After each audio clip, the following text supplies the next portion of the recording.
سجدے کے درمیان کیا کہنا ہے؟ ہم ایسے بیٹھے ہیں، یہ ہمارے ہاتھ ہیں، اس میں پڑھیں گے 2 مرتبہ رب اغفر لی رب اغفر لی۔ یہ صحیح دعا ہے، مختصر ہے۔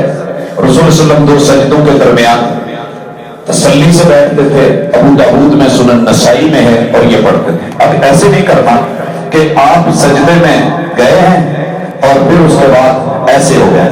رسول صلی اللہ علیہ وسلم نے کہا یہ نماز کا چور ہے۔ کوئی مسلک ہو، کوئی بندہ ہو، مرد ہو عورت ہو، اس کو جلدی پڑی ہے اور آیا ہے، گرا ہے اور ایسے کر کے پھر کھڑا ہو گیا، نہیں۔ تسلی کے ساتھ جب آپ نے دوسرا سجدہ کر لیا ہے تو کرنے کے بعد آپ اٹھیں گے، ہر جوڑ اپنی جگہ پہ آئے گا، اسے جلسہ استراحت کہتے ہیں۔ یہ بیٹھنے کے بعد دوبارہ اب اٹھنا کیسے ہے دوسری رکعت سے؟ صحیح بخاری ایسے بھی اٹھ سکتے ہیں، یہ والا انگلیاں آپ کی لگی ہیں، ہم اکثر ایسے اٹھتے ہیں۔ رسول اللہ صلی اللہ علیہ وسلم ان مٹھیوں کو جیسے آٹا گوندنے والی آٹا گوندتی ہے، ایسے زمین پہ لگا کے مٹھی بند کر کے پھر آپ علیہ السلام اٹھتے، اور یہ آپ سے ثابت ہے۔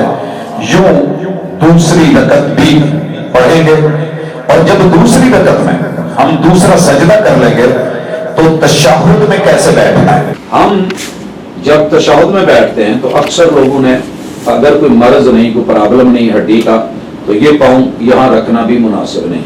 کچھ نے اس کو ایسے کیا ہوتا ہے تو یہ بھی ٹھیک نہیں ہے، اور اس کو سیدھا رکھیں گے، انگلیاں کوشش کریں پوری جو ہے وہ مڑی ہوئی ہوں، اور اس انداز میں۔ تو اگر آپ تشہد میں ہیں اور آخری تشہد ہے تو پھر آپ اپنا یہ والا پاؤں ایسے سائیڈ پہ نکال کے پھر بیٹھیں۔ اسی طرح ایک اور انداز بھی رسول اللہ صلی اللہ علیہ وسلم سے اس طریقے سے، اگر کوئی مجبوری ہے تو 2 سجدوں کے درمیان جب بیٹھتے ہیں تب، یا ویسے ایسے کوئی انسان پرابلم ہے تو ایسے بیٹھ سکتا ہے، دونوں پاؤں کھڑے کر کے اس طریقے سے، بایاں پاؤں آپ کے نیچے ہے، یہ آپ کا پاؤں کھڑا ہے، یا پھر آخری تشہد میں تیسرا طریقہ تورک اس کو کہتے ہیں، اس انداز میں بیٹھا جائے۔ جی